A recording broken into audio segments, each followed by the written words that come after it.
ನಮಸ್ಕಾರ ಎಲ್ಲರಿಗೂ. ನಾನು ನಿಮ್ಮ ಪ್ರೀತಿಯ ರಾಯಚೂರು ಹುಡುಗಿ. ತಮಗೆಲ್ಲರಿಗೂ ಅಮ್ಮ ಅಡುಗೆ ಮನೆ ಯೂಟ್ಯೂಬ್ ಚಾನಲ್ಗೆ ಸ್ವಾಗತ ಸುಸ್ವಾಗತ.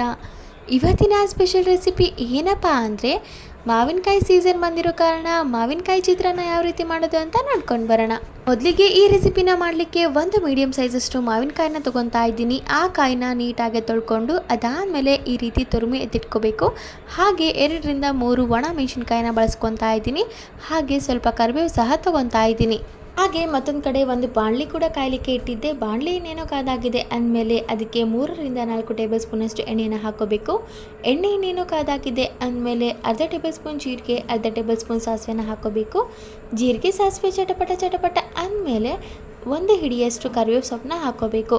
ಅದಾದಮೇಲೆ ಒಣ ಮೆಣಸಿನ್ಕಾಯಿನ ಹಾಕೋಬೇಕಾಗುತ್ತೆ. ನಾನಿಲ್ಲಿ ಒಣ ಮೆಣಸಿನ್ಕಾಯಿ ತೊಗೊತಾ ಇದ್ದೀನಿ. ನೀವು ಒಣ ಮೆಣಸಿನ್ಕಾಯಿ ಬದಲಿಗೆ ಹಸಿ ಮೆಣಸಿನ್ಕಾಯಿ ಕೂಡ ಹಾಕೋಬಹುದು.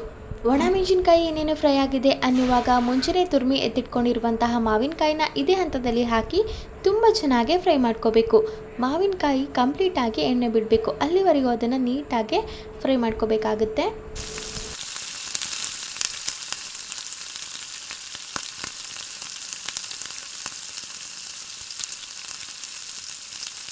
ಹಾಗೆ ಇದೇ ಹಂತದಲ್ಲಿ ರುಚಿಗೆ ತಕ್ಕಷ್ಟು ಉಪ್ಪು, 1 ಚಿಟಿಕೆಯಷ್ಟು ಅರಿಶಿಣ, ಹಾಗೆ 2ರಿಂದ 3 ಟೇಬಲ್ ಸ್ಪೂನಷ್ಟು ಅಚ್ಕಾರದ ಪುಡಿ ಕೂಡ ಹಾಕ್ತಾ ಇದ್ದೀವಿ.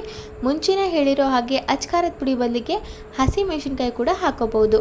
ನೋಡಿ, ಇದೆಲ್ಲವನ್ನು ಹಾಕಿ ತುಂಬ ಚೆನ್ನಾಗಿ 2ರಿಂದ 3 ನಿಮಿಷ ಈ ರೀತಿ ಕಲಿಸ್ಕೊಂಡು ಫ್ರೈ ಮಾಡ್ಕೋಬೇಕಾಗುತ್ತೆ. ಮಾವಿನಕಾಯಿ ಇನ್ನೇನು ಸಾಫ್ಟ್ ಆಗಿದೆ ಅನ್ನುವಾಗ ಮುಂಚೆನೇ ಮಾಡಿ ಇಟ್ಕೊಂಡಿರುವಂತಹ ಬಿಳಿ ಅನ್ನವನ್ನು ಹಾಕಿ ಎಲ್ಲವನ್ನು ತುಂಬ ಚೆನ್ನಾಗಿ ಕಲಿಸ್ಕೋಬೇಕು. ಮಾಡಿರುವಂತಹ ಒಗ್ಗರಣೆ ಹಾಗೆ ಹಾಕಿರುವಂತಹ ಅನ್ನ ಸಂಪೂರ್ಣವಾಗಿ ಮಿಕ್ಸ್ ಆಗಬೇಕು. ಅಲ್ಲಿವರೆಗೂ ಅದನ್ನು ತುಂಬ ಚೆನ್ನಾಗಿ ಕಲಿಸ್ಕೋಬೇಕು.